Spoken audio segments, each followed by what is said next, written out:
Good morning, millennials and Gen Z. Welcome back to The Toast. Happy Thursday. Hope everyone's having a fabulous day. We are, because we are both sitting in our iconic, our historic, our legendary TMT sorority sweatshirts that have been restocked on our website for the first time in a millennia. ShopMorningToast.com. They just launched. Hey, Jax, how you doing? I'm doing good. Thank you so much. I loved to see this energy that you're bringing, considering that it's been a morning. It's been a morning. We've had a very full morning. Merch drop, mom tings, etc. Mom tings. And I'm so glad to be back with you, back with the Strice brothers. We didn't know if they were going to cooperate for this episode, but it seems as though they're laying down their weapons and they're going to get their fucking asses up and work. So we've got the Strice bros. We've got the Toast. It's Thursday. Again, we just launched, for the first time in a long time, we haven't restocked these sweatshirts in a while, our classic sorority crew necks are now available on shopmorningtoast.com. In addition to a new item that we teased yesterday on the Toast, then we officially dropped this morning. You can check out pictures of it on our Instagram. They're onesies. They are, you know, products for the mamas out there, because the mamas deserve nice things. They do. And so the onesies, we have blue and pink, and they say thank you, mama. And they're for the little bebes who can't thank their mothers, but the mothers are doing everything for them. And it's just meant to be like a little reminder throughout what might be, you know, a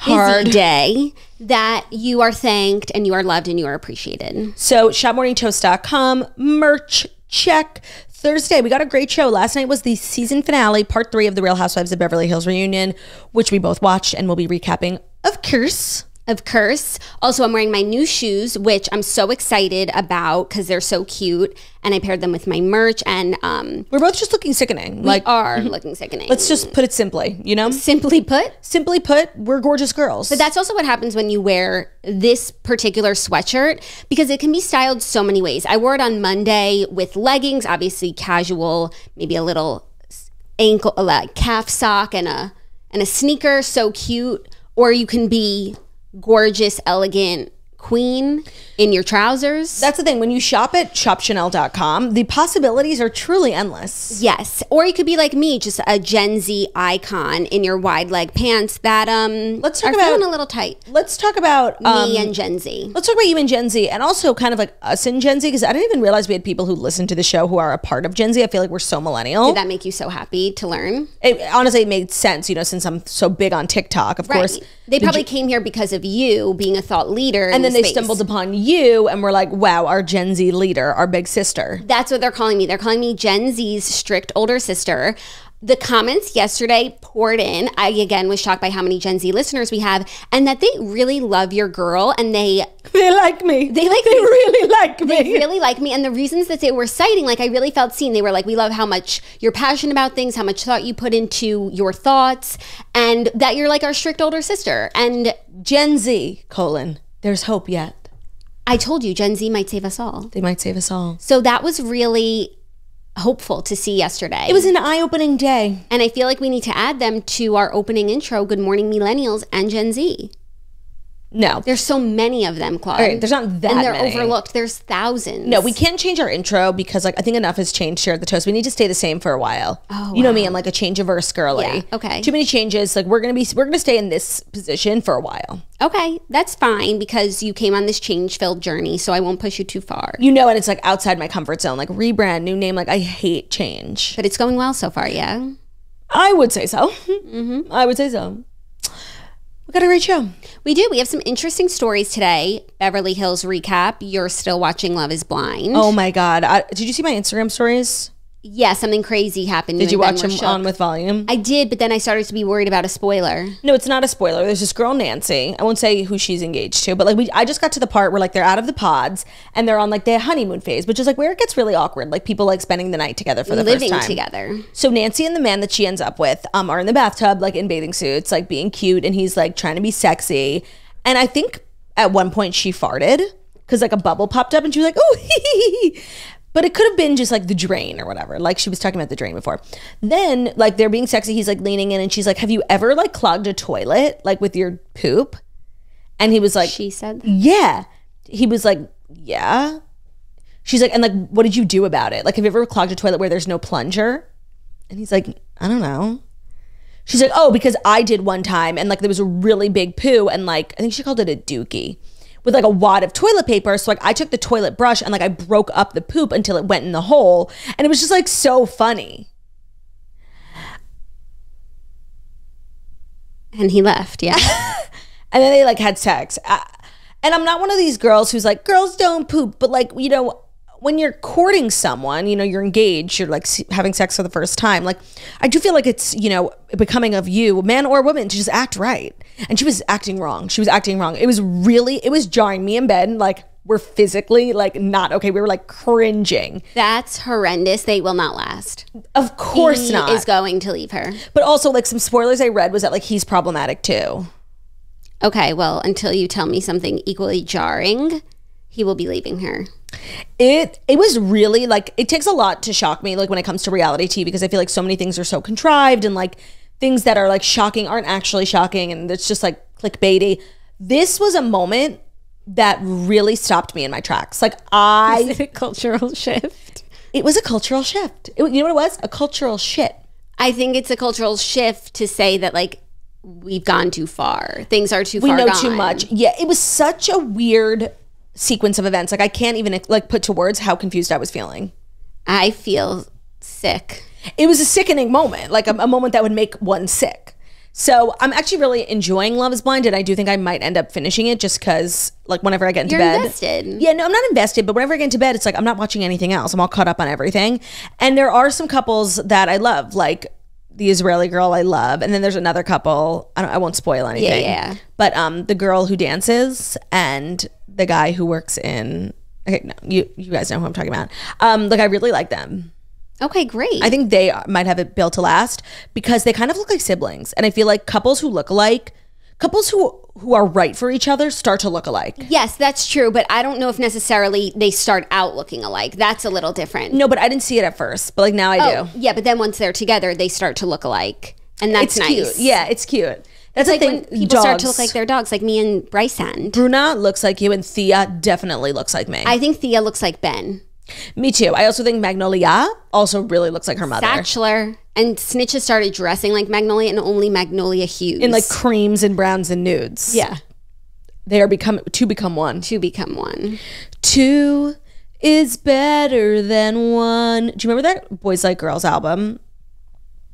I used to be love drunk, but now I'm hungover. I remember the hits. I like that was like my first album that I listened to like ever in full over like one summer at summer camp, and I swear I could still like retain all the words. That was such a good album. I was such like an emo kid. Like I was misunderstood. You were not like other kids. No, and like I just used to like put my iPod Nano headphones in and like rock out to Boys Like Girls and just disassociate. Yeah. Another place, another time. And like look out the car window pretending I was in a music video. That was so me. Yeah. I was like so that girl. You should film a music video for one of your songs and it's just you looking out the car window the whole time. And it would just be like a dream fulfilled. I love that idea.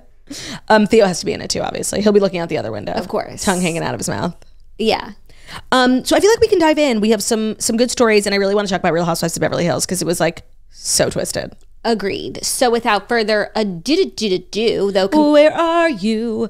Bruno is right there. Where are you? Theo is a sweetheart. Where is Thu? Crunchy Angel Dora. Hi, Muffin Dora. We've got the boys. It's going to be a good day, you guys. It's Thursday. We're almost through the week. Congratulations. Even though this is the least amount of ado in a while, I feel. Yeah. Even though whenever we were talking about the segments this week that people loved, a lot of people do love the pre-Fast Five banter. Who doesn't? But the thing about it is when it's done, it's done. It's beautifully said. Like, really, it's stunning. So now without further ado, it is time for the Fast Five stories that you need to know. And today's episode is very appropriately brought to you and sponsored by Caraway Home Cooking Products. So if you watched our vlog making Taylor Swift's favorite cookies, you know were we using Caraway? Yeah, for the baking pan. So we have tons of Caraway home baking products. I think their cookware set and their baking set are two of the most fabulous products on the market right now. Obsessed beyond. If you are ready to ditch the chemicals, then do so with Caraway Home's non-toxic cookware and bakeware collections, so you can make healthier cooking a piece of cake. Caraway Home's non-toxic kitchenwares are all designed for the modern home. They feature a chemical-free ceramic coating, so food can be prepared with peace of mind that no hard-to-pronounce compound is going to be leaching into your food ingredients.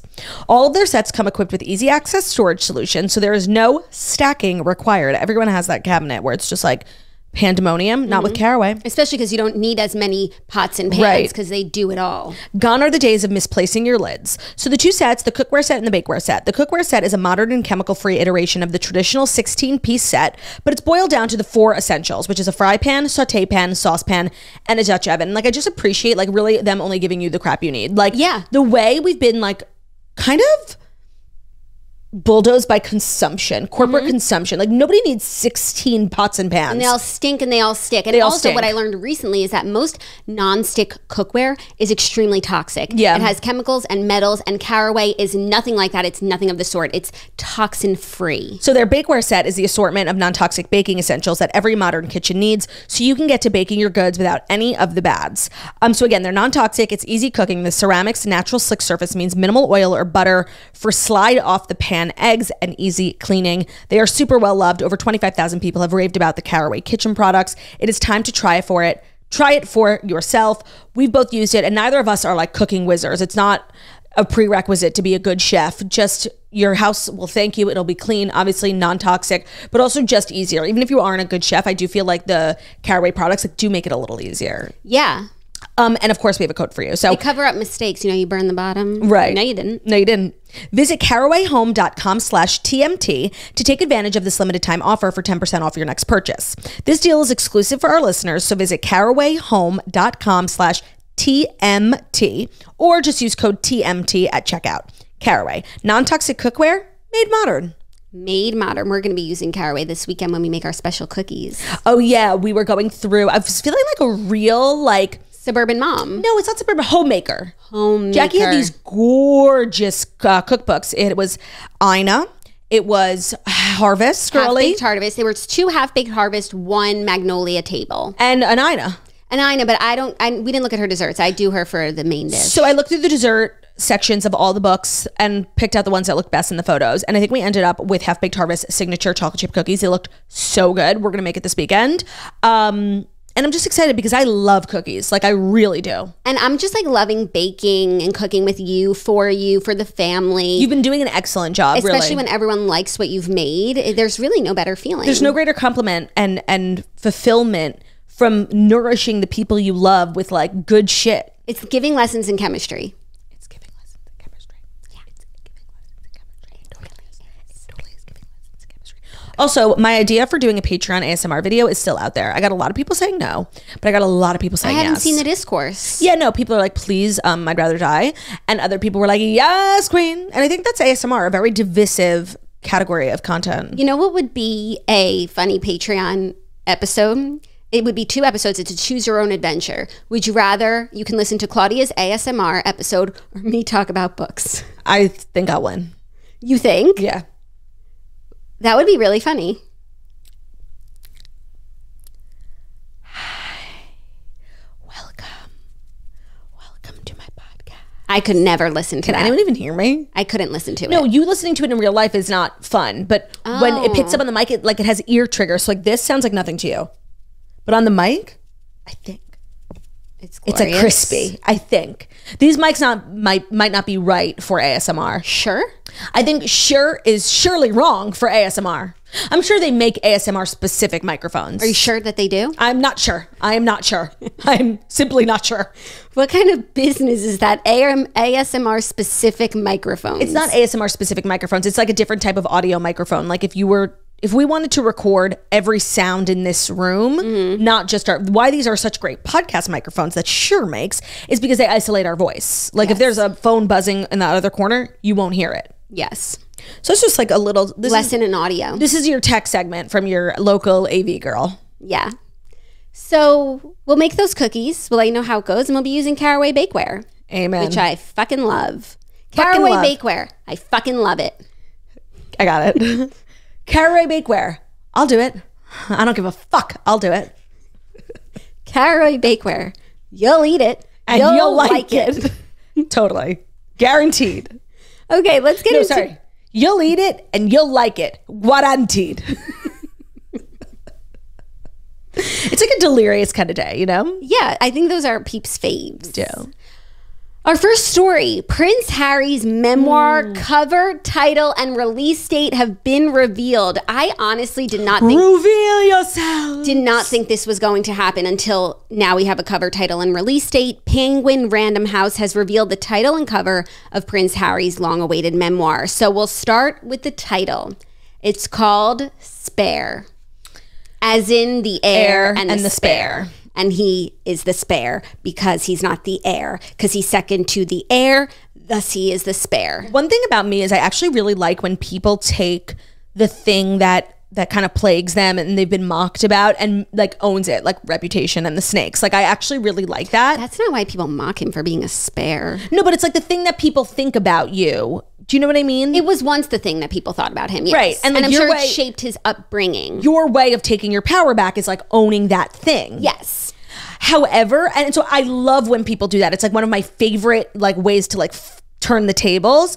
I just don't think this is particularly well done. Maybe if it was called The Spare, but the word spare doesn't feel like a complete book title to me. Do you know what I mean? Yeah. It's just a word. Also, he was the spare 5 years ago. Now he's not the spare. Right. Like Louis is. He's not in line. No, but even before the kids were born, like he's no longer in line to the throne because he has stepped away. Oh, I guess, yeah, he hasn't been the spare technically, but it's still like a stigma, you know? Yeah. And it's still like how he was referenced growing up. Right. And I'm sure this book will be mostly about his childhood. I imagine, honestly, it's going to be a little disappointing because people are looking for, you know, the exit tea. And I feel like that will be the last chapter. And it's really going to be like growing up in the palace, the passing of his mother. Yeah. And all of the responsibilities and pressures that he faced.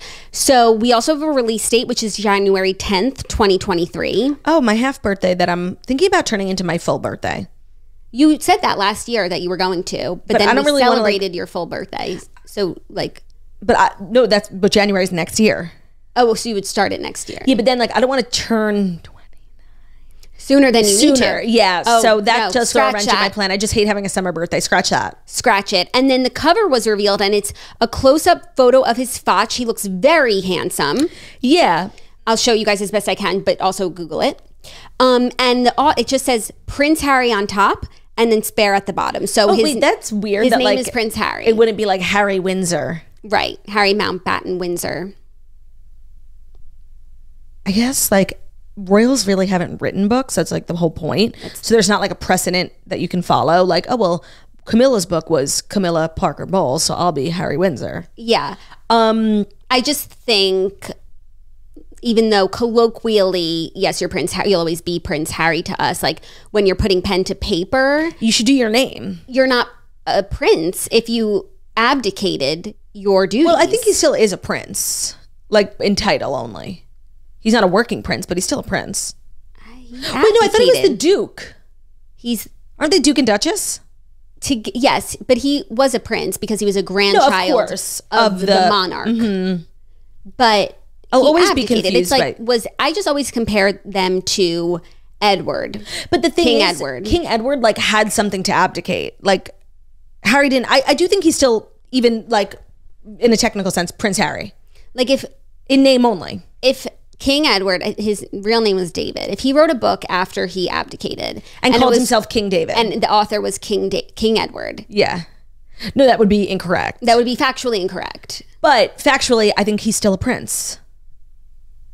I'm just thinking like, you know, your byline is your true God-given name. Right. But again, like I don't think anyone would know that Harry Windsor is his name. I barely know that. Right. No, I think he's also making a statement. Like, no matter what I do, where I go, like, I'm Prince Harry. Everywhere I go. Every smile Yeah. I see. I'm more fixated on the name. I really don't think it's that good. I'm also just like a hater to my core. I actually think it's pretty strong. I think it should have been Spare, the crazy beautiful life of a royal thirst monster. 1000%. But I think it's a strong name and a strong... I think it could have been strong. cover. It should have been like the Spare Diaries, like the Spare, or even Prince Harry, the Spare. Spare is just like, it's not punchy enough. I disagree. I think if it's Prince Harry, the Spare, it's just about him being the Spare. But it just being Spare is like, it could apply to other facets, you know? Like what? I don't know. Like maybe he was like sparing other people all the time, you know? I just think I like the idea. I don't love the execution. I think it could have been punchier. I actually think I was pleasantly surprised by the impact. No, I didn't expect to care about the spare. What do we think Harry's writing process was like? I mean, as a royal, you're extremely well educated. So does that mean you write your own book? You work with a writer, a ghostwriter? Definitely still worked with a writer. Yeah. Just because you have an education doesn't mean that you are a compelling writer. Yeah, that's true. And you can be a compelling writer without having much of an education. Yeah. Very true. Very true. Facts. Spitting facts left, right, and center. So he definitely worked with someone, like shared his experiences and feelings, and they put it into prose. Right. Like I want to say I am going to read this, but like I'm probably not. Up next on my list of memoirs is Matthew Perry's. I've been hearing like crazy stories. Every day there's a headline with a crazy, interesting factoid about what he experienced. So I totally want to read it. I'm not in like a memoir headspace, but the next memoir I pick up, I will be reading it, especially because I just like love Friends. I've heard, and it's so crazy because I wasn't really like, I was alive, but I wasn't like a socially conscious person to like understand the magnitude of their fame at that time. Right. Because now I consider Matthew Perry like kind of like a has-been. But at the time, there was no one more famous. And so I think it'll be really interesting to hear the stories of like the parties. Like he was that guy. Yeah. He was Brad Pitt of the moment. Yeah. So that's what I actually want to read. I will read Harry's memoir based on the reviews of other people, not like the critics' reviews, but like what the toasters say about it. If people say there's a lot of tea, what he focuses on, what like, you know, the revelations are. But also there's been a lot of books written by people who have left the palace, the people who have worked for Harry and Meghan during their time there. Finding Freedom. And but that was written by like Harry and Meghan's besties. Right. And I've been meaning to read some of those books. So I would want to, if I read his book, I would want to read also like a counterpart, you know, like just to get more of a full picture. Yeah. So it would be more of a project than just reading It would be book. a large undertaking. Yeah. So, but if you guys tell me that it's worth it and there's so much in here, and we'll see Harry like we never saw him before, then sure, I'd pick it up. Yeah, I mean, this book is going to be like an instant bestseller, all that. There's going to be so much tea around the time of its release, kind of like how Matthew Perry's is now. It's going to be like 10 times worse than that. Yeah.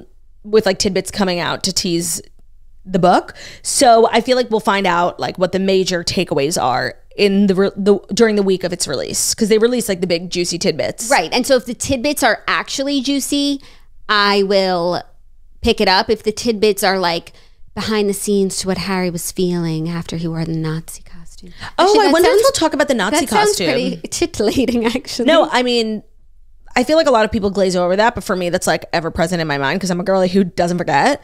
Harry Hamlin. So I wonder if he will talk about the Nazi costume. Like, what is one's thought process into thinking that that's an idea you should move forward with? I'm curious about that. Yeah. That sounds good. We shall see. Let us know. Let us know if he talks about it. He mentions it all. Mention it all.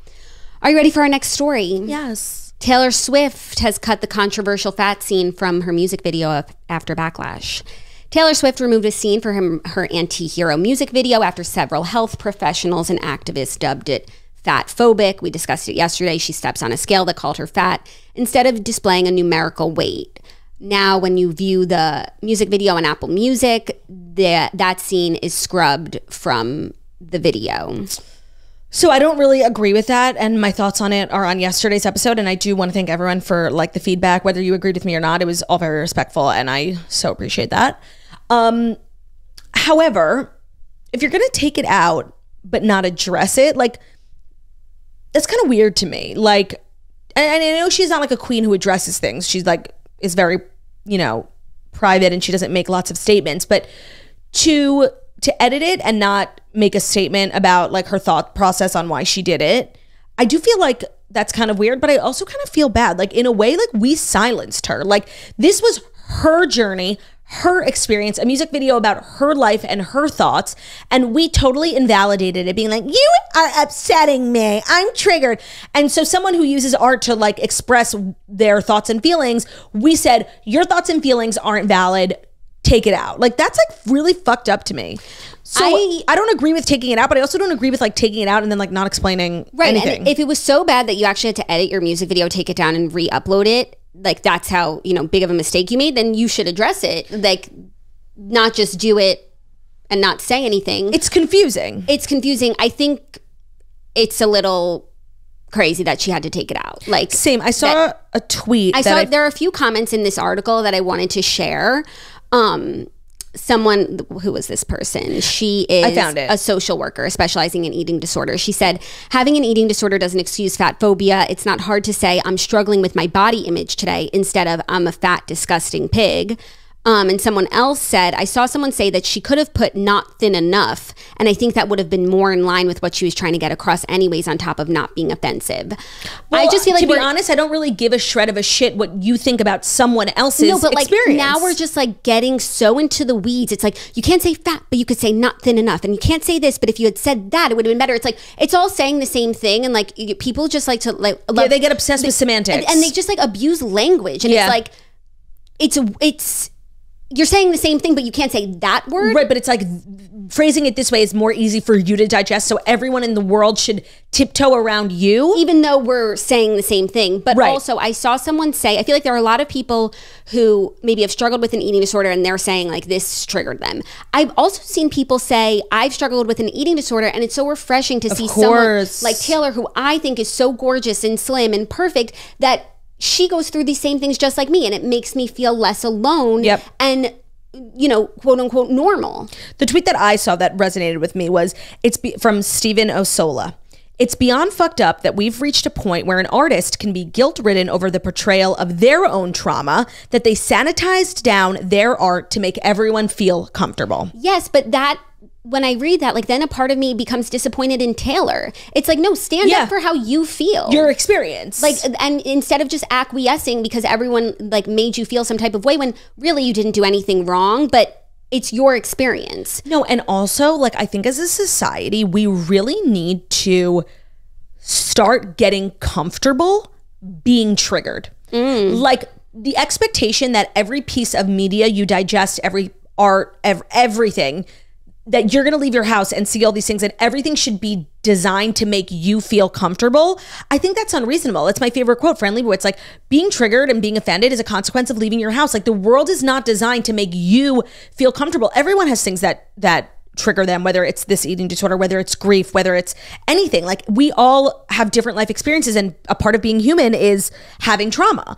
And I just think like the way we're expecting everyone to accommodate us is unreasonable. I think we're making ourselves actually weaker in doing that, because a huge part, I think, of healing is being able to be triggered and confront it and then work through it and move past it, instead of tiptoeing around it, constantly like, you know, side swiping it, and anything that just immediately like makes us uncomfortable, like we demand it be erased and changed. And there's so many people, we've all been through so much, everyone has different triggers. If we really took away every single trigger, people could not speak, people could not act. Right. So while I think at its core, like the idea of like trigger warnings, like I do think that's like a nice idea. I agree. I do struggle with also like thinking about how we're really actually setting ourselves up for failure. Yes. Because we're just going to become weak and comfortable, and nothing is really, and I don't know how you heal in that. Like, so I really do struggle, because I think at its core, like the whole concept of trigger warnings is actually really nice. Yeah.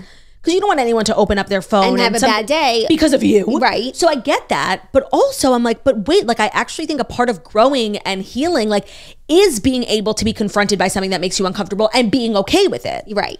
So I don't know. I don't know what the right thing is, but I'm leaning towards not trigger warnings, honestly, like the more I think about it. Yeah, I think like a lot of things starts off in earnest, even like we were talking about my truth the other day. Yeah. It's like, okay, yes, that is your truth. But then it goes too far and you're like, well, does this make any sense? And then also like just the concept of someone being offended, therefore gives them like an entitlement. Do you know what I mean? Yeah. I don't know. No, it's my feelings are more important than yours. Right, because I'm the offended party. I was offended, and my offense is more important than your experience, trauma, expression, etc. Totally. Still working through these thoughts, but that's where my brain was at when I saw this. Agreed. My brain was I was actually disappointed in her, because I think people need to start putting their foot down. I know. It's like we're all just like, oh, I'm upsetting you. Sorry. Like it's weenie and it's like, central. I'll concede this one thing because it's easier than to take a stand for something I don't really care about, whether it says fat or not. It doesn't matter. But it's the principle of the thing, and it's the scruples. Scruples. Totally. I agree. Like I do wish she had But one thing about Taylor is like she's not a controversial queen. Like she doesn't make statements like that. Like she just wants to like do her art and live a private life. And like I can also respect that. Like her, you know, protecting her inner peace by just acquiescing. Like I can understand that. Sure. Because the world is like such a harsh place. The internet is such a harsh place that if you don't address something, like you're labeled fat phobic forever. Yeah. Forever. Like those labels are so toxic because people, they're more often than not a major stretch, and people will label you that and keep it attached to your name forever. Right. And I think some people like really can't survive that. Yeah. Like not being able to come back from this or that. But I think Taylor, this is a drop in the bucket for her. So this would have been a nice time to take a stand and be like, you guys, it's my life, it's my art, it's my video. I stand by what I said. Right. And if you don't like it, then simply don't watch it. Yeah. Because it's so important to always remember, like if you're so triggered, like you can turn off your computer. You can put your phone down and you can go be not triggered in your backyard. Like the personal accountability. I think they'll be triggered in the backyard. Like what if one of the birds says something? Right. No, it's so true. The birds and the bees. So true. So true. So that's my take on that. Agreed. Our next story, a little more controversy for the Great British Bake Off. What? Never would have thought. But it's such like a peaceful show. I know. And I think for so many people, like that's the point of the show. But so the Great British Baking Show judge Prue Leith, you know Prue, Queen. Never saw her in my life. She's addressing the backlash the show received after Mexican Week. So they had an episode. Each week is themed. I've seen so many episodes. It's hard for me to recall all of the themes that they've done, or even some of them. Backtrack. What is the concept of the British Bake Off? Okay, so there starts with 12 cooks. Every week someone's eliminated. Bakers, sorry. And they're like the best. They try to get the best one. Yes. Okay. And each week they have to make 3 different things. The first challenge is, okay, so say it was like, here's an example. The first challenge would be like chocolate chip cookies. Everyone makes their best chocolate chip cookies, whatever recipe you want to follow. Sure, the judges come around and taste them. Some people put a flair in them. Some people fuck up, whatever. Then the second challenge is a technical challenge. The judges will say, follow this recipe. Yeah, here's a good example of one technical challenge. They once had them make a babka. A lot of people didn't know what a babka was. They give them a one paper that's kind of like very bare bones recipe and the ingredients, and you have to figure out what it is and how to make it. So that's the technical. And then the third is like big gangbusters, you know, hydraulics, cake, etc. And the week is usually themed of some sort. So I think there's been like 80s themes. There's always a random theme, and there are 2 hosts who are like really make the corniest jokes at the start of every episode. Cute. I'm more of a nailed it girly than a Great British Bake Off girly. I love the Great British Bake Off. I do find it extremely calming and serene. So controversy has penetrated the Great British Bake Off after Mexico Week. Okay. So first the episode starts with the 2 hosts who are always making corny jokes. One says, I don't feel like we should make Mexican jokes because people will get upset. And the other one says, what? Not even Juan? And the other guy says, not even Juan. Okay. Then the competition had them making, let me just get it in order of what they made. They made pan dulce, steak tacos, and a tres leche cake. Tres leches. Right. So there was a lot of controversy surrounding it. An author, Julie Powell, tweeted, just watched the Mexican Week episode of Great British Baking Show, and God, it was unbearable. Offensive on a lot of levels. But then Anna Navarro from The View said, I love the British Bake Off. Paul Hollywood is my celebrity crush. Frankly, I was not offended by the way they depicted Mexicans. Thought it was corny, but I was offended by the crimes they committed against tacos and tres leches. K-horror. You know, the hosts were wearing sombreros and traditional. So this is a thing. It's cultural appropriation, but I've noticed it on TikTok. It's a lot of these conversations are being had around food and recipes because it all started. This girl was like, I'm gonna make this like fruity drink, and she gave it like a name, and apparently the drink that she made that like had went viral is called agua fresca. It's like a traditional Mexican drink, and it's like fresh water. I don't know. And so she got like, you know, her like annihilated because she found this like fruit drink recipe and didn't attribute it to its Mexican roots. This girl, people descended upon her. So in food culture, there's a lot of like stickiness because food cuisines come from different parts of the world. Now, I have a differing opinion on this in general because for me, if my culture got a television episode or, you know, a viral trend, like I would be so overjoyed. I'm like, oh my God, people are sharing. Like, there's so many great Jewish foods and Jewish culture is so funny. Like, I would love a spotlight on my culture. Okay, and what if the two hosts were wearing like payas? Oh, that's a good question. No, I don't think I would like that. But that's because payas is a religious, so it's like disrespectful to wear it if you're not because of religion. Maybe, I don't know if I'm seeing this incorrectly. What could be a cultural Jewish thing that's not a religious thing? Right, like a cultural Jewish thing. Like if I wore, I don't know, like what is the Jewish equivalent of a sombrero? A yarmulke? But that's religious. Yes. Wait, this is an interesting conversation. Let me think for 1 second. I don't know if there is an equivalent because it is a religion versus a nationality. No, I do know that in recent years, sombreros have become like a big no-no. Like I did know that. But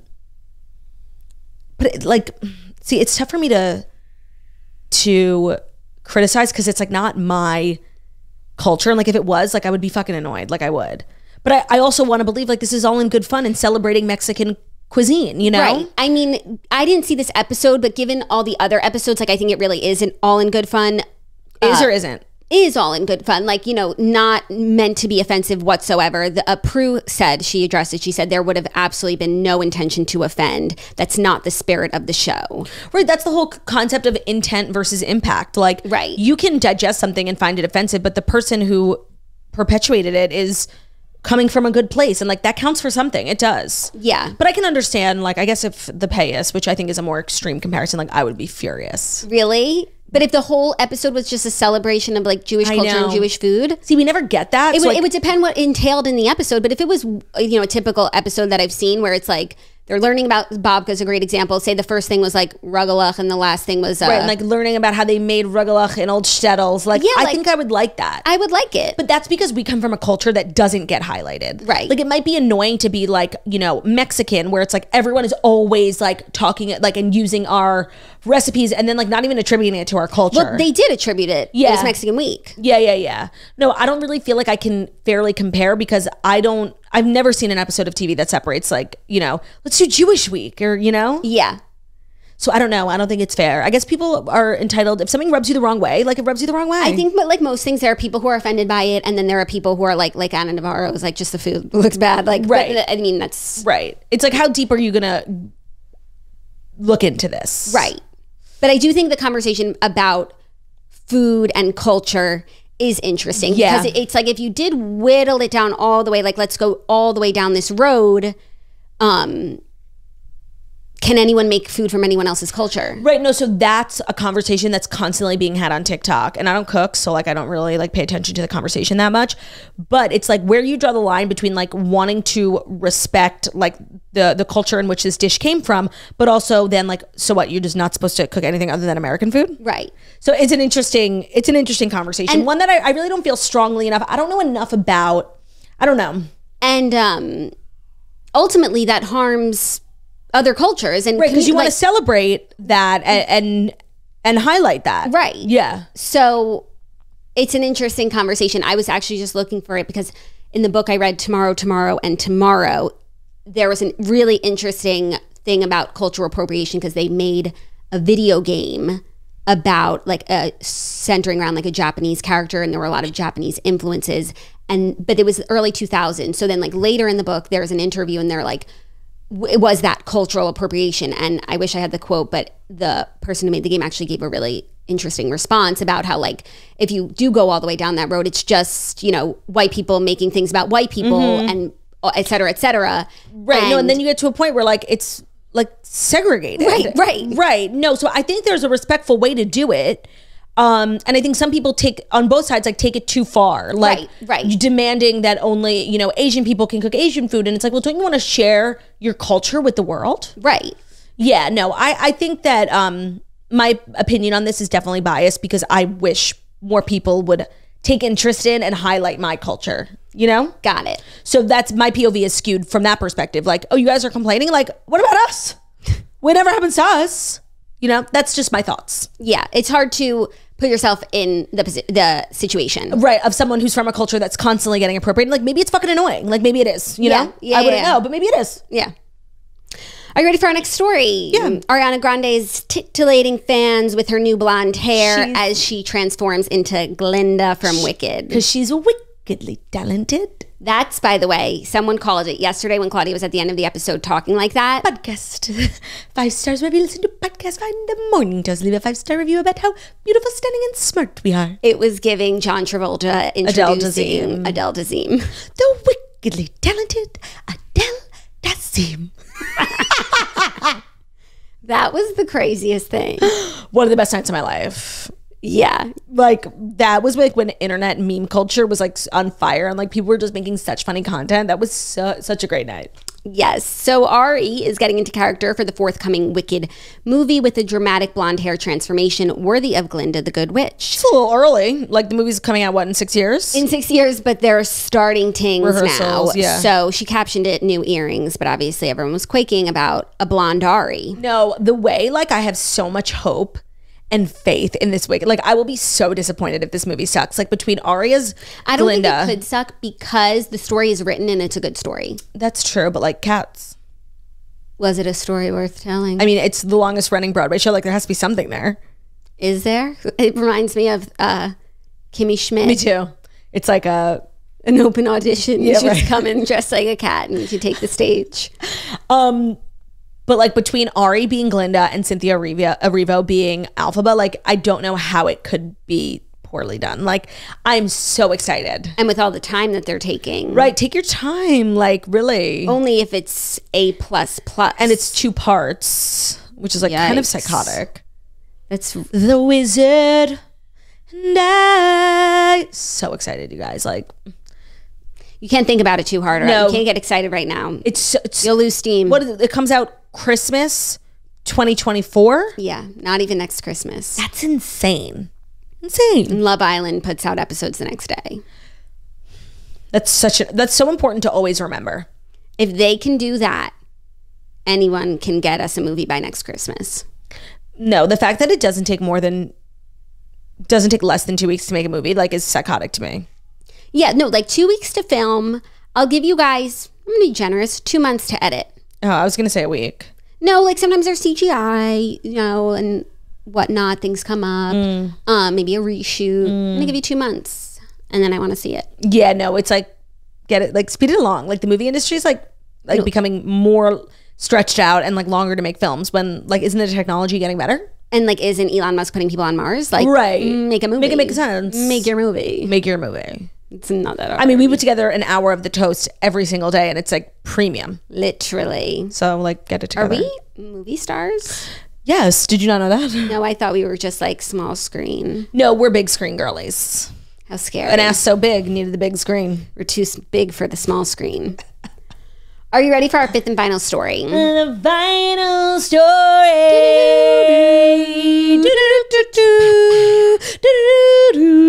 It's the final story. Adele Dazeem. She's wickedly talented. It's Adele Dazeem. Our 5th and final story. We have a new music star on our hands. Charli D'Amelio yes. has dropped her debut song, If You Ask Me To. So, in tandem with the finale of the D'Amelio Show Season 2 on Hulu airing, Charli has released her first song called If You Ask Me To. In a press statement, Charli detailed the inspiration behind her foray into music and why now felt like the right time to release a single. Quote, I've always loved music and performing. Once my online following started growing, I was able to showcase my passion for dance, but I felt that with so many other people entering the music space, there wasn't room for me. However, with my dad's encouragement, I got into the studio at the beginning of this year just to pursue singing as a hobby. With each writing and recording session, my love for the process grew and I became incredibly proud of the music we're making. Okay, wait, before we I get listened into to the song. This is reminding me of another story from like months ago where someone was putting out a new song and I read like their press statement. I'm having deja vu. I've literally no idea. Oh my God. It was like someone's new song and like just their statement about like, you know, the process, whatever. And like, I have quite literally no idea. I'm so sorry. Well, do you feel like this might be like a little weird with Dixie? Well, yeah, Because that was Dixie's thing. no, it was like Dixie's thing, and like, but at the same time, like social media was like Charli's thing, and then she involved Dixie and her whole family, and then they all got different platforms, and like Charli was doing dance and like I don't think you can claim social media. No, you know what I mean? But, Like like- Dixie has a platform because Charli did. Right. And Dixie would admit that. I'm not being like shady or anything. Right. But like singing was Dixie's trade. No, then so like Dixie carved out like a space for herself because everyone was like, you're just Charli's sister. And then she started releasing music and like the shit was popping off. Like it was hitting Billboard charts. Like it was actually good shit. She did a song with Wiz Khalifa. So it was very much like her thing. And now it's like Charli coming in and eclipsing that. Yeah. I'm sure Dixie is okay with it if Charli's doing it. Yeah. But it's a little surprising, you know, like to really do everything. I know. I feel like this is kind of superfluous. Like, I because agree. it's so late. By the way, it's a nice song. You know, it's pretty, and I'm not saying it's bad, and I'm sure her voice is beautiful, but like, I just feel like from a branding perspective, it's like a little too late much. after like Addison did it and Dixie did it. Yeah. It's like you're doing too much. Like you're on Dancing with the Stars right now, the D'Amelio show, like the Social Tourist, like they do a lot, and like I just think like you could hold off. But like maybe someone who's managing her is thinking big picture, like she didn't have the singing part yet, but if she added singing, like she could be a superstar. She Triple dances, threat. She sings, she has a huge audience. Like have a TV show, now she's she could go on tour. Like if she has some hits behind her, and like maybe she's the next Britney Spears, and we just needed some songs from her. Maybe. Like maybe we're thinking small potatoes. Now it begs the question like why they wouldn't be a singing duo. The D'Amelio sisters, Right. The sisters D'Amelio, DC, CD. the D'Amelio sisterhood of the traveling D'Amelios. That's it. That's the title. I just thought this was interessant. Me too. That's why I chose it. Yeah, I mean, for me, like Addison is the Britney like of our generation. Like all She's these. a one-hit wonder. No, I know, but what's so crazy is she has like five more unreleased songs that keep getting leaked on TikTok, and they're so good. I know. Why doesn't she put out more My music? nails to die for, this boom boom out to die for. It's like iconic pop music. Why won't you release it? I have literally no idea, and she's been using the sounds like she knows everyone like has heard them and that they're leaked. She'll make TikToks to it. I don't know. Like that one to die for is like if it ever comes out, like I'm gonna be pussy popping on the beach. Like it's so good. To die for, my neck, to die for, this boom boom out to die for. It's really like classic pop. It's really good. Even Obsessed was so good. You say you're obsessed with me, so I took a second and I said me too. You're obsessed with me as much as you. You said you'd die for me, I'd die for me too. We were driving down Sunset. You know I love fast cars. It's really like, it's good shit. I know. Where's Addison's music? What do we want? New music from Addison. When do we want it? Now. We'll clip this for TikTok and it'll go viral and she'll see it and then she'll release the music. She will do her thing. But I I'ma do do think my thing. someone over at Team Charli is thinking big picture, because if this goes well, like she could be the Gen Z superstar. Selling out stadiums. The one thing about Charli that I think she needs to like ameliorate if she's going to be this like She needs to demeliorate. she's very shy. Like even on the show, like she was working with a vocal coach and she was so nervous to sing in front of the vocal coach. So was Dixie last season, and then Dixie got better and Dixie did like the Jingle Ball circuit. She's very shy. She's so young. The thing about Addison was like she didn't give a fuck. Like she was being like sexy dancer. Older. She's built for it. Confidence comes with age. Yeah, that's true. Also, I feel like strangely a lot of the people who have a lot of success in the public space are shy people. That's true. You know, I don't know what that is. Like you would think the ham, like let's get the ham out there. But like people don't want the ham. Like the Boulevard. Yeah, they want that like shy, maybe because they can relate to that person more. Perhaps. That's a really good thing. It reminds me of Queen Elizabeth and her sister, because remember when they were little kids, like her sister Margaret was the big personality, Elizabeth was very shy, and they were like, well, let's just let Margaret be queen, like because she wants to and I don't want to. But it's like Margaret would have been a terrible queen, right, whereas Elizabeth was a wonderful queen because of that shyness and reserved. Yeah, totally. Speaking of queens, let's dive into the Real Housewives of Beverly Hills Part 3 reunion recap. It was a great episode. I do feel like overall the Aspen incident, the reunion, and just the season in general were like slightly overhyped on social media because so many things had been leaking and I was like, we gotta see it. And then we got to the part, and they didn't even have any footage. So just overall, I did feel like this general sense of like kind of a letdown last night. I thought Kathy came in guns blazing. She was really acting like a politician. Like, she was really very well spoken. Her words were cutting. She had a couple really good reads, like to Erica, like, oh, who do you think people are going to trust, me or you? Who has not even that? Who has more credibility? It was kind of like a fire flames insult.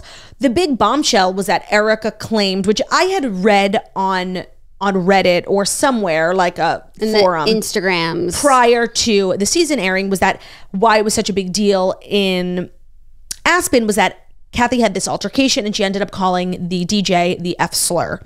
Erica said that she heard it. None of the other women heard it. And I just honestly, like, I don't know if I believe it. But like, as much as Kathy was like coming out guns blazing, she did have like a few like not so great moments. Like when she said, you know, that text that you claim I sent you, it's not in my phone. Like, Kathy discovered like, oh, you can delete text messages. And Lisa Rinna was like, what? She totally sent that text. That text wasn't even that incriminating. I have no issue with that text. Yeah, it wasn't that crazy. So I do feel like she's definitely like lying about a couple things. But overall, like, I do think Lisa Rinna is untrustworthy. I think she's coming from a bad place. I think she wants the heat off of her. I think she wants the heat off of Erica. And so she's dumping Kathy down the river. And like, for me, like, I just like don't care. Like, any mistakes Kathy made, like, they're not a mistake to me. Yeah, I think that's the thing. It's like Lisa Rinna's fighting to prove that what Kathy did happened, and I think she thinks that if she can prove that Kathy said these terrible things, like, that everyone will turn on Kathy. But I'm sure it's Kyle like nobody cares. I'm sure Kyle thinks that Kathy said those things. She doesn't care. I think if the fans even somehow could get proof that Kathy said those things, they wouldn't care. People just are gravitating towards Kathy over Rinna. It's not even about whether she said it or not, at least not for me, like, about if she said Dorit is stupid or this or that. Like, she was on a tirade. She probably said some mean shit. Right. I also believe that you can be angry and say stuff that you don't mean. I don't think those are her true thoughts about her sister and the group of girls. But we are just riding for Kathy. Yeah, like, at the end of the day, it's like she's fighting a losing battle, Rinna, because like she could be 100% right, and like the thing is, we don't care because we don't like you and we like her. Like, that's it.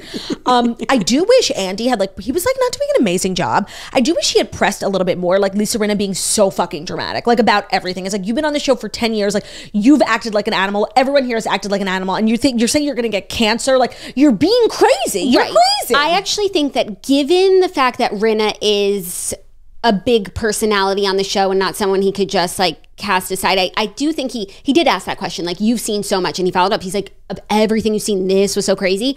I was bothered that no one called Rinna out for abusing the word abusive. Just like Crystal violated. Yeah. No, she was using big words that are like actually like hold a lot of meaning, and you are not a victim of abuse. Right. You're not even really being bullied. You're literally like using these grandiose words, cancer. Right. For a nothing burger. A nothing burger. And as Kathy and Lisa both said, when Kathy was going off, she wasn't mad at Lisa. Like, Lisa was her sounding board. So she was mad at Kyle. Yeah, she wasn't even saying anything mean to Lisa about Lisa. Like, Lisa was just there. Kathy was abusing her glasses and the wall. Right. That's so true. No, Lisa's so fucking dramatic. Like, for what? Yeah. Just to make Kathy a villain. Yeah. I think like Kathy coming in last season and just like doing the least and getting the most really rubbed a lot of people the wrong way. Yeah. And like, it made her a target. And I think this has a lot to do with that. And it's just so funny how so many times we've seen her on the show, Kathy, and she's just like, so go with the flow, like silly in the slippers and that. But she came out last night like a fucking sniper. Pointed. Like, she had her points made. She came out with her purse. She looked like a gorgeous, you know. There were no slippers in sight. No. She was really on one. Like, she was like, oh, everyone's going to be like, spend the whole year dragging my name. Like, I'll show you. And again, like, did she do that shit? Like, maybe. Do we care? No, we don't. We really don't. Yeah. That's what it boils down to. It's like, people just like Kathy. Yeah. And I don't know what she could do to make us not like her, but this ain't it. Right. And so the biggest thing now is the relationship between Kathy and Kyle. And it was crazy to me how Kathy likely said these really nasty things about Kyle, yet Kathy is mad at Kyle and Kyle's the one apologizing. And I'm like, how did this happen? Well, that's what Kyle's so upset about. It's like, our relationship is so dysfunctional. Like, we finally get to a good place. I don't want to start a fight because it's kind of like a little bit like Melissa and Teresa. Like, I don't want to start a fight because, like, even if I'm right, which in this situation, like, Kathy's wrong for blaming everything on Kyle. Even if I'm right, like, I have to acquiesce and like I'm the one who's going to be in the wrong. So like if we could just not talk about it, we could continue on our peaceful sister journey. That would be great. Right.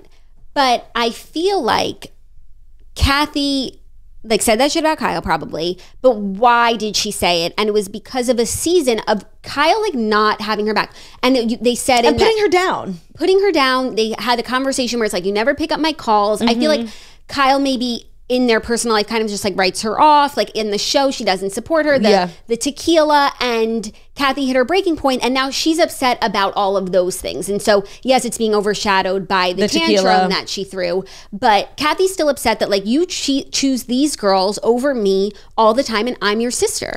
No, it's fair. Like Kathy's just not great at making her point when it comes to Kyle. Yeah, but I also think she doesn't want to like go down that road on television and have this like intimate it's so conversation tacky about our relationship, and that's what she kept saying. She's like, you wanted to do it on camera, so I did it on camera to make it up to you, but like I wanted to do it on the phone. And like in the reunion, you can tell that like Kathy does not want to have this family conversation on television, and I think that's so normal. I think it's fair, but they hadn't seen each other since the reunion until BravoCon, which is sad. But it was probably 6 weeks. Which no. Think about when the reunion films. It's not that many weeks ago. Oh, yeah, that's true. But it's still a long time to not see your sister who lives in the same city as you. Right, but people get busy with lives. It's not like a year, which is what it felt like at first. But I'm like, wait, maybe 2 months. I am curious, though, like where we go from here, because Kathy's been very clear that under no circumstances would she return to the show if Rinna and Erica are both there. She said Erica? I saw it now TMZ. She told Erica. Am I the only one who's had an about face about Erica? No, you're not. Because honestly, like some of the shit she was saying last night, like I kind of agreed with. A lot of the stuff she was saying throughout the reunion about other people's issues, not even her own stuff. Like, yeah, no, I think she was giving like early Erica, shrewd rational Erica. Yeah, no, I didn't think what she was saying was that crazy. And I do think like a lot of the women like are kind of performative when it comes to like the victims. It's like, well, oh, you care so much, like do what Diana did, raise some money. Like I do feel like they're only pretending to care so that the audience doesn't give them more shit since they already stand with Erica. And I do feel like that's really phony of them. Her Achilles heel is her friendship with Rinna. Like she is making, like I actually have started to like respect what she says and like turn on her a little bit, but her friendship with Rinna is just diabolical. Like it's not ever gonna make me really warm towards her. Yeah, it doesn't bother me so much as long as she like kind of stays out of.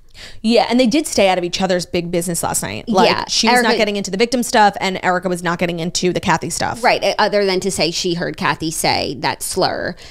Oh, right. But when it came to the victim stuff, I don't know. I just feel like she's starting to make more sense to me in terms of where she's coming from. And yes, it looks terrible and unsympathetic, but these people are like, it's so bound up in legal issues that she has like really no wiggle room, not even to give sympathy. Yeah, because then that's acknowledging. And those are people who are suing her. So it's a very tough spot. It's a really tight line to walk. And I actually think she's walked it really well. I think it's become clear that she did not know. No, yeah. And that she like wasn't nefarious in her doings. Yeah. I'll always still question why she happened to divorce Tom like the same month after like a 15-year marriage, why she divorced him like the same month this all came out. Yes. That's my biggest question. That's a good question. But at the time I thought it was like they were faking divorce so that they could hide assets, whatever. Yeah. But they're not getting back together no. And there's this. no assets. Right. To hide. Even though she wasn't like a overwhelming presence, Garcelle was the queen of the reunion. Of course. Her facial expressions, the times that she butted in were just so premium. You know, when Lisa Rinna was like, well, that's between you, Kathy and Kyle, that's between you. And so Garcelle's like, well, why the fuck won't you get out of it? Like, why won't you stop bringing it up? Garcelle is just, I feel like Garcelle has had a horrible season. She did not have a good time. And I really feel like she would leave the show because now it's like her kids and like she doesn't fuck around with that. I really hope she doesn't. I hope she gets a raise. I could see a world in which she doesn't return, even though she's a fan favorite, because like shit went too far this year. And I really hope that's not the case. I think, if I have to predict, I think she'll come back, but we won't see her kids on the show anymore. Yeah, like I think they'll never film again. Yeah. Which I think is what a lot of the women should do, because the Bravo fan base, like after years and years, has like reached a boiling point where they're not okay. I feel like every reunion, there's a whole segment about the hate, the death threats. It's like, and they're pointing fingers at each other for like who's responsible. But it's like, maybe psychopaths sending the death threats are responsible. Yeah, I don't think any of the women really are behind sending each other bots and this and that. Me neither. It's so evil. Yeah. Some of the corners of the Bravo fandom are really, really dark. Yeah. So if I was coming on the show now, I would not put my kids on it. Yeah, so I think that's where Garcelle will go, because also the reel is over. So she has like more time than she's had. And I think aside from what went down this season, like she's enjoyed her time. The fans love her. I think she enjoys being well received. That must feel really good. Yeah. She has good friendships on this show now. I think that's the change that she'll make, and I think that would be appropriate, but I would also completely understand if she doesn't want to do it anymore. Right. I'm just curious with the Rinna stuff, with the Garcelle stuff, like what that means for casting for next season, but we'll just have to wait and see. So that was TV Recap. That is our show. Head over to shopmorningtoast.com if you want to grab a TMT sorority sweatshirt. This is probably going to be maybe our final restock, because we are now like the toast, even though like this is always and forever. And I'll be wearing the sweatshirt until the day I die. I'll be wearing it on my deathbed in the nursing home. And we also launched onesies for your little baby girls and boys. Shopmorningtoast.com. Thank you so much for listening to The Toast, the Millennial Morning Show, where we deliver the fast 5 stories that you need to know before you wake up, that you need to know every Monday through Friday on YouTube. So if you're watching this on YouTube, please feel free to subscribe and give this video a thumbs up, saying we're wickedly talented. The podcast is hosted by the wickedly talented Ekaj and Audia. We are also available as a podcast anywhere podcasts can be found. So that's Spotify, iTunes, Stitcher, Public Radio, iHeartRadio, CastBox, all the places. So if you listen to podcasts, find us, The Toast, leave a 5-star review about how beautiful, stunning, and smart we are. Hope you guys have an incredible Thursday, and we'll see you tomorrow for the final show of the week, because it's Friday, gonna get down on Friday. Everybody's looking forward to the weekend. Friday, getting down on Friday. Is that Charli D'Amelio? No, it's Dixie. We'll see you guys tomorrow. Bye.